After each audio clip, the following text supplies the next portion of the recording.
Hey everyone, welcome back to Popular Prepper. Haven't done too many of these where we're looking at the practical aspects of being prepared.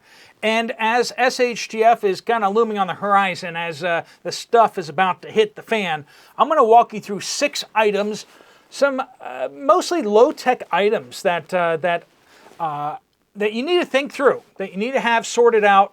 And I think some of these will be kind of surprising you. I'm definitely going to give you some items that other people haven't really talked about. Some things that I picked up over my backpacking experience. Just came back from hiking the Camino de Santiago, 500 miles of walking up and over mountains and all over the place. And it definitely gets you thinking in a different way. So I'm going to be looking focused on things that are going to be applicable in so many different scenarios, whether you're sheltering in place at home or whether you're taking to the roads and highways and byways. These are things that will apply to you, things that you're going to have anywhere you go. All right, so without further ado, let's jump into number 1. The first thing you're going to need is you're going to need good warm outer coats, outer layers. And you can go the expensive route. You can go the expensive route, all that kind of stuff like that, but that's not me. I've talked about these in passing before. This is what I carried on the Camino. They're called frog togs. So you can see that right there. Basically, this is a top, and then it's got like rain pants that go with it. Right now, I think they're like 19 bucks for a top and a bottom. Now, there's a few things you need to know about frog togs, which is why people generally hate them, okay? But I'm going to tell you why they're actually a good thing. So basically the material is styrofoam. It's basically styrofoam. It's fiberized styrofoam. It's like putting a plastic bag over you in the sense that it doesn't breathe at all. So all these companies are trying to sell you these $100 coats, $200 coats that breathe. They're really good at breathing. The whole thing with breathing is it's garbage. It's stupid. It doesn't work. I mean, any experienced backpacker will tell you, you wear a breathable coat, and you're going to get soaked. You're going to get wet no matter what you do. When it rains, you get wet. The only important thing is, when you get wet, will you stay warm? And if you put one of these on, I promise you, you'll be warm. You will not get any rain on you. The problem is that you will sweat like nobody's business and you will get soaked in your own sweat. But you'll stay warm. And that's important. That's really all that matters in survival, is that you will stay nice and toasty. So cheap, and it keeps you warm like nobody's business. These things are like thermal blankets, except much more comfortable. As long as you keep the vents open, as long as you keep the zipper open, it will keep you from getting too sweaty underneath. But if you zip that thing up and tighten it down, you will get nice and toasty, and you will start sweating like nobody's business. But that's it. The other thing that people don't like about frog togs is because it's like that styrofoam kind of thing. It's relatively easy to tear them, but if you don't tear them, then you're fine, and it's cheap, so you can get a bunch of pairs of these. It's something that I don't understand why all preppers don't have some of these on hand. In an emergency situation, when you guys are cold, you put those things on, you will get toasty instantly. Now, like I said, you can get more expensive, fancy doodads and whatever. That's my opinion on things. I'm actually going to put a link somewhere on the screen to frog togs. Also, you'll find some of the descriptions down in the pinned comment down below. But frog togs are something that I picked up over my backpacking career, and I don't understand why more people don't use them. So that's the first thing, some kind of coat and rain pants so that you stay warm. All right, number 2, a good knife. Now, I know a lot of preppers out there are like, you need to get one of these things, so you can gut a rhinoceros and chop your way through the bushes and stuff. And if you're going to be doing that, well then, yeah, you do probably need a knife like this. Most people probably don't need a knife like this. This is a little bit of overkill. But they're fun to have, so, I mean, something fixed blade, something like that, useful. I like the Tonto blades because they're so useful. They're open. Most of what I do is open up Amazon packages and stuff with this and packaging. The problem with this is you need 2 hands to open it up. And that's the big thing I'm going to be pointing out here in just a second. I recommend not doing these type of things. If you're going to do self-defense, don't be self-defending yourself with a knife. I think that's just, if you're going to do self-defense, use a boomstick, right? A knife that you can deploy with one hand, right? I think that's the way to go. It's a little harder to do it, close it up one hand, but if I have like a table or something like that, I can, if it's a flat surface, I can close it up with just one hand, right? You can just wiggle it like that. But having a knife that you can deploy one-handed so you can cut something without letting go of whatever you're about to cut is super, super useful. I got these cheap knives on Amazon. They were like, I don't know, but these are kind of my go-tos now. I have a couple of these. They're fantastic. I have a Tonto blade, a little bit bigger knife than this, but it doesn't deploy one-handed. So any kind of cheap, not super cheap, this is all metal, so that's, I mean, it's good. And it's got a glass breaker on the back and got a seatbelt cutter and stuff like that. So if you have it in your car, it'd be useful for that, I guess. But you can always break something that you need to break. But a knife like this is super, super useful. I know some of you guys don't, you don't really have knives as part of your preps. But depending on what you need it for, whether it's a multi-tool or whether it's just something to help you cut up stuff, wherever you go, if you're backpacking, you need a knife. If you're working around the house, you need a knife. You just need a knife. And as you get into SHTF or the apocalypse, you're going to need more and more of a knife. All right, next thing on the list, number 3, is you need a good hat, right? Now, on the Camino, I was wearing this floppy hat. Looks a little goofy, but when it comes to protecting you from the rain, protecting you from the sun, these type of hats are great, and it's got the vents and everything like that on there, so it's nice and aerated and stuff like that. So these are good for a lot of cases. I really think that more people should have these type of hats. I recommend them for sure. Ball caps will do that as well for you. So if you're going dark, you can wear a ball cap like that, or some other ball cap if you're not swinging that way, so to speak. Ball caps are good. They shield your face from rain, and they give you a little bit of sun protection, keep it out of your eyes. I like the floppy hat because it gives you much better rain protection all the way around.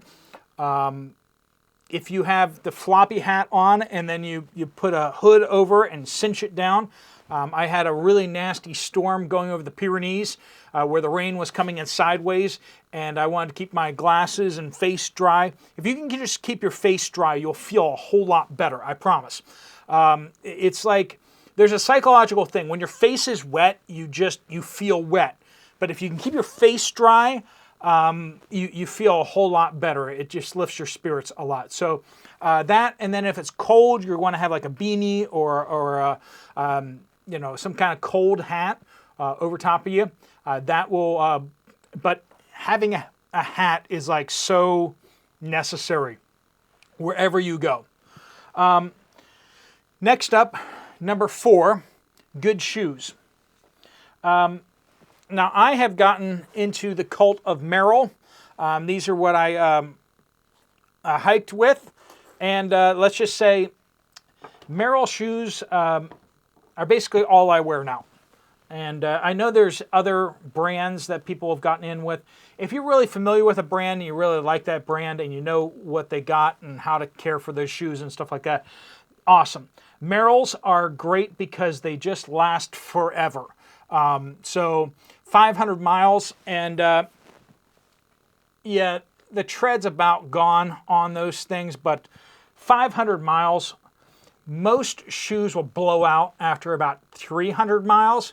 So if you want to get like sneakers or something like that, they probably won't last 300 miles. Generally speaking, they'll wear out. You'll start, your feet will start touching the ground through your shoe. So I found Merrell's to be good. Now, these are trail runners. Trail runners are a little more durable and stronger put together than your regular sneakers, but they only come up halfway up your ankle. If you're hiking, the first week or two, generally like 2 weeks, your ankle is getting stronger, and you could use the support of like a mid-length hiking boot or a larger hiking boot. I would recommend, if you're going to be hiking or going long distance, trail runners are the way to go. If you're working around the house, I recommend trail runners with rubber overboots. So that's what I have here at the house. I have some overboots that I can pull on over top of my trail runners if I'm going to go out and play in the mud. So that's what I do. That's my kind of thought on that. If you're going to be off trail, if you're going to be bushwhacking, if you're hunting, if you're going up and over mountains, then you're going to need full boots, okay?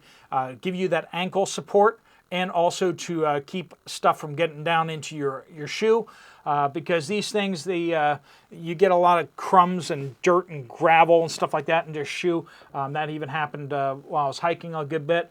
So that's not the best thing in the world for off trail. If you're on trail or on road, then these type of things, and even consider getting some shoe inserts. If you're going to be on pavement a lot, shoe inserts will make your life so much better. I know some people are talking about bugging out, and they're going to be walking on roads, they're going to be walking on trails or whatever. Most of you are going to be walking on roads. If you're going to be walking, you're going to be walking on roads, and that's going to be brutal on your feet. So having shoe inserts to give you some more cushioning is going to be a really good idea. Having comfortable shoes will be a big deal. All right, number 5, having good bags. So day to day,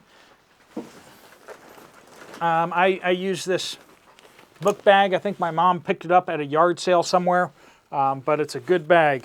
It's nice and durable, doesn't fall apart. I use it just kind of carrying stuff to church, like Bibles and Sunday school materials and stuff like that. So that's kind of what I mostly use it for. But when I travel, that has a tendency to go with me overseas as well. I use that to carry my electronics and everything like that.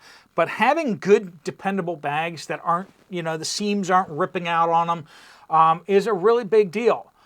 If you're going to be traveling, you need to have a good, strong, good bag. Now, this is the backpack that I took on the Camino. Let's see if I can get back a little bit so you can see it a little better. I think I took the, no, there's the, they call it the brain up there. And then this is a 60-liter granite gear. You don't need granite gear, but granite gear can be a little more budget-friendly than some of the other backpacking gears. This is the Crown 60. That's a little bit old. They have newer models out and everything like that. But this is a lightweight, ultralight backpack, and you don't necessarily need to go that way, but I'm into backpacking. So just to give you an idea, if you're going to go long distance, you need something along those lines. Those are a little more expensive. Every ounce that you shave off is going to cost you. It's going to cost you money. That's just the way it goes. So if you want a real durable bag that's going to be heavier, you can do that, but it's going to be heavy. Then you're going to be looking at 3, 4, 5 pounds for the bag itself, whereas a bag like this is like 2 pounds, a little over 2 pounds, I think. So that's a good way to go for backpacks. Book bags are super useful. Fanny packs. A lot of people don't have fanny packs anymore, but fanny packs are really important. A lot of people on the Camino had fanny packs, and I thought at a couple points I should probably get a fanny pack. And if I had seen a good fanny pack for sale, I probably would have bought it. because that way you can kind of have your phone in there. You can have your, it's like an administrative pouch. You can, have your phone. You can easily access it. You can have your money, your credit cards, whatever, in that in that fanny pouch. Yeah. That's what we call it in the United States. I know that that's British can sometimes get horrified that we call that. You guys call it like a bum bag or something like that. But a little pouch that goes around your waist, particularly on your front. You can push it around to your back, but generally on your front. Goes well with a backpack. You can also carry a boomstick in there if necessary. So that's another thought along those ways if you have a good fanny pack. So we got that. Number 6. It's a little more high tech, but you need good lighting, right? You need good lighting. And one of the things I see people just constantly doing is getting headlamps and flashlights, but not getting lanterns. And lanterns are super, super important because they illuminate an area. There's something you can set down. You don't have to make sure it's pointed in the right direction. You can set it down. You can hang it up. As you're working on things, it gives you area lighting. Lanterns are just completely underrated, okay? You have a lit up area and you're going to feel a whole lot better about your life. Now, I always give you a little extra, so I'm going to give you a final thought here on ready-to-eat meals. Canned spaghetti and meatballs from Great Value. Good way to go. Canned meats that are already pre-cooked and all that. You got things like canned cheese. Having meals that are already cooked, all ready to go, is super, super useful. Even if it is the canned variety. This is like an MRE. I mean, this is basically what you have in an MRE, and you can just crack open that can, just start eating it straight out of the can. If you have a fire, you can sit it on top of a fire. Now, they have lining on the inside of these cans, and that can melt and get into your food. If you're in a survival situation and you really just don't care, that's fine. You can stick it on fire. You can find another way to warm it up if you really don't like that idea. I've done that on camping trips, and it hasn't caused me too much brain damage, I don't think. But maybe that's why I am the way I am, having eaten out of those cans like that I've cooked over the fire. And then, of course, just your other food storage and everything like that. I wanted to mention that just because Prepper Beef actually has a big sale, Christmas sale going on right now. So if you're looking at stocking up on freeze-dried meat, that is something to check into. I think it's 40% off right now, which is unheard of for them. So if you get the subscription deal, that knocks 10% off, and then 40% off for the Christmas sale. You're basically looking at half price on the freeze-dried beef, and they're big strips. So that's super useful there too. So if you want to check that out, I'll put that down in the pinned comment as well. Prepper Beef, and then I have tags on the video for some of these other items and stuff like that. Hopefully it just points you in the right direction. You don't have to get any of these certain brands, but definitely check into making sure you have good warm coat and good warm pants that will keep you warm even when they're wet. Frog Togs keep you warm when they're cold, when you're cold and wet. Make sure you have a good knife or good knives. And they are where you need to have them, especially easy to open ones. Good hat or good hats, depending on the different situations that you have. Good shoes, whether it's Merrell's or whether you have a brand that you really like. Make sure you have some that are low rise and then some that have more ankle support. And then also it's good to have those rubber over boots as well, right? And then having good bags, whether it's a fanny pack, book bag, or a big backpack. You might want to have all three kinds. That's a really good thing to have at all good times. And then make sure your lighting is squared away too, because not having good lighting is just, it just crushes your morale, I promise you. Having good lighting just makes you feel so much more civilized wherever you may be. All right, friends, thanks so much for joining with us here at Poplar Prepper, and I will see you again later. If you want to check out another video from this channel, there's one right up here, and I'll see you over there, or I'll see you guys later. Steve Poplar of Poplar Prepper, out.